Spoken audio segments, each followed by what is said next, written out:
Hi friends, welcome back to my channel Mamata kitchen. ఈరోజు మనం చిన్న చేపల పులుసు ఎలా చేసుకోవాలో చూద్దాం. ముందుగా నేను ఇలా చేపలు చిన్నవి తీసుకున్నాను. ఇలా మంచి చిన్నవి తీసుకుంటే చేపల పులుసు అనేది బాగుంటుంది. పెద్దవి తీసుకోలేదు, చిన్నవి తీసుకున్నా. ఇప్పుడు ఈ ఉప్పుతోని మనం దొడ్డుప్పుతోని శుభ్రం చేసుకోవాలి. స్మెల్ రాదు దొడ్డుప్పుతోని కడిగితే. ఇవి శుభ్రం చేసుకుందాం ఇప్పుడు. ఇవి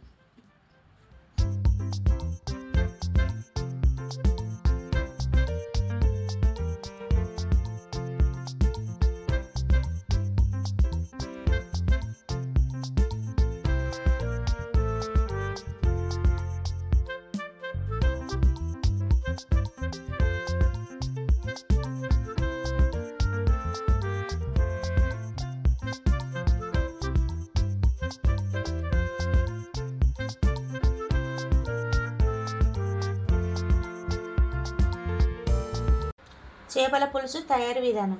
చేపలు కడిగి పెట్టుకున్న ముందే, తర్వాత చింతపండు పులుసు తీసి పెట్టుకున్న తర్వాత ఒక పెద్ద ఉల్లిపాయ ఇలా చిన్నగా తరుముకోవాలి. తర్వాత కారం వేసుకోవాలి, 2 స్పూన్ల కారం వేసుకోవాలి. తర్వాత జీలకర్ర ఆవాల పొడి ఇది కొద్దిగా వేసుకోవాలి. తర్వాత మెంతుల పొడి 1 స్పూన్ అంత వేసుకోవాలి. తర్వాత ఎల్లిపాయలు వట్టి ఎల్లిపాయలే తీసి ఇట్లా పేస్ట్ లాగా వేసుకోవాలి. తర్వాత అల్లం వెల్లిగడ్డ పేస్ట్ కొంచెం వేసుకోవాలి. కొద్దిగా పసుపు, కొంచెం అంతా కొత్తిమీర. వేడెక్కిన బాండిలోకి ఆయిల్ వేసుకుందాం. 1-2 స్పూన్ల ఆయిల్ పడుతుంది. ఆయిల్ వేడెక్కనిద్దాం. ఇది ఎక్కువ వేడి కావాలి. మెంతులు వేసుకోవాలి ఆయిల్లోకి.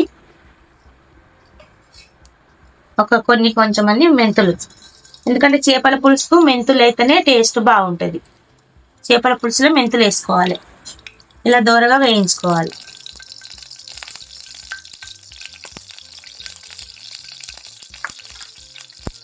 ఇందులోకి ఉల్లిపాయలు,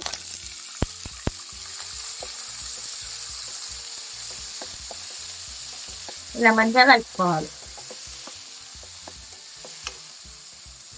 ఇవి దూరగా వేగే వరకు వేగించుకోవాలి. మూత వేసుకుందాం. మూత తీసి ఇలా కలుపుకోవాలి. ఇలా మంచిగా మొత్తం మంచిగా కలుపుకోవాలి. ఇప్పుడు ఇందులోకి మనం ఉప్పు వేసుకుందాము. 2 స్పూన్ల ఉప్పు వేసుకుందాం. మళ్ళీ తర్వాత మీరు చూసుకొని వేసుకోండి. ఉప్పు వేసుకుంటే తొందరగా ఫ్రై అవుతాయి ఉల్లిగడ్డలు. ఇంకా ముందుగా ఉప్పు వేసుకోవాలి. ఉప్పు వేసుకుంటే తొందరగా మనకు లేట్ అవ్వకుండా తొందరగా ఫ్రై అవుతాయి. ఇప్పుడు ఇది కొంచెం మూత పెట్టి ఉడకనిద్దాం. ఇలా మూత తీసి ఇలా కలుపుకోవాలి. ఇలా దోరగా వేయించే వరకు మనం మంచిగా ఫ్రై చేసుకోవాలి. ఇప్పుడు ఇందులోకి అల్లం వెల్లిగడ్డ పేస్ట్ వేసుకుందాం. వేసుకొని కలుపుకుందాం. ఇందులోకి ఎల్లిపాయల పేస్ట్ వేసుకుందాం. పసుపు వేసుకుందాం.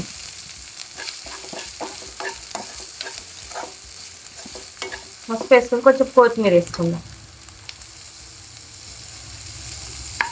వేసుకొని కలుపుకుందాం. ఇప్పుడు ఇందులోకి చింతపండు పులుసు పోసుకుందాం. ఇలా దూరగా వేయిస్తేనే చేపల పులుసు అనేది బాగుంటుంది. అట్లనే ఉల్లిగడ్డలు ఇట్లా మనం ఫ్రై కాకముందు వేస్తే బాగుండదు.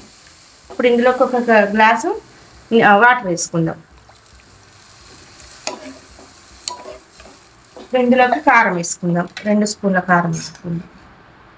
కొంచెం చేపల పులుసు కాబట్టి ఎక్కువనే ఉంటుంది కారం.